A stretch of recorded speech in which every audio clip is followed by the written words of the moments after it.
নিয়েছি। এবার কড়ার মধ্যে তেল দিয়ে দিলাম 2 চামচ মতো। তেল দিয়ে নুন দিয়ে দিলাম কড়ায়। তেলটা গরম হলে রুই মাছের পিসগুলো ভেজে নেব।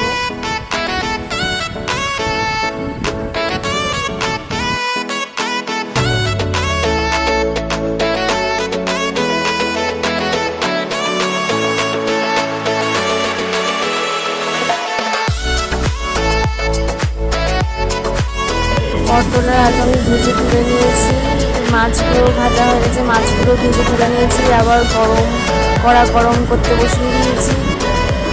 গরম করে এবার তেল দিয়ে দিলাম।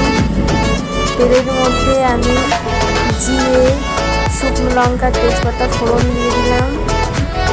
ফোড়নটা এবার নাড়াচাড়া করে ভালো করে ভেজে নেব। ভেজে নেওয়ার পর এর মধ্যে আমি আদা, পেঁয়াজ, কাঁচা লঙ্কা আর জিরে বাটা দিয়ে দিলাম। দিয়ে মশলাটা কষিয়ে নেবো। এবার শুকনো লঙ্কার গুঁড়ো, হলুদ গুঁড়ো, পরিমাণ মতো নুন দিয়ে আবার মশলাটা কষিয়ে নেব।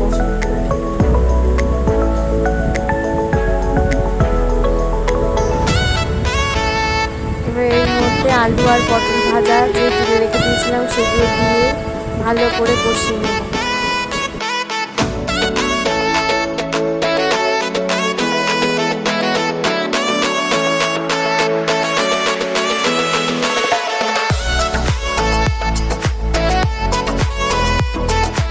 কষানো হয়ে গেছে, এবার জল দিয়ে দিলাম।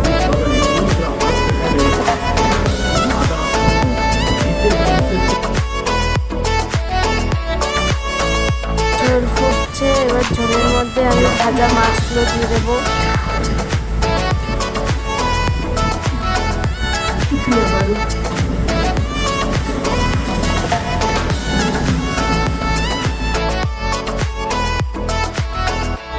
এর মধ্যে আমি কিন্তু পটল আর আলুটা ঢাকা দিয়ে ভালো করে সিদ্ধ করে নিয়েছি।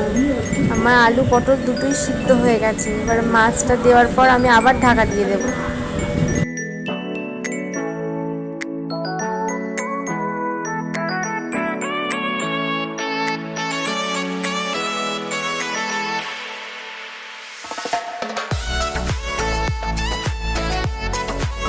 ঢাকা খোলার পর আমি নেড়ে দেখছি তরকারিটা কমপ্লিট হয়ে গেছে।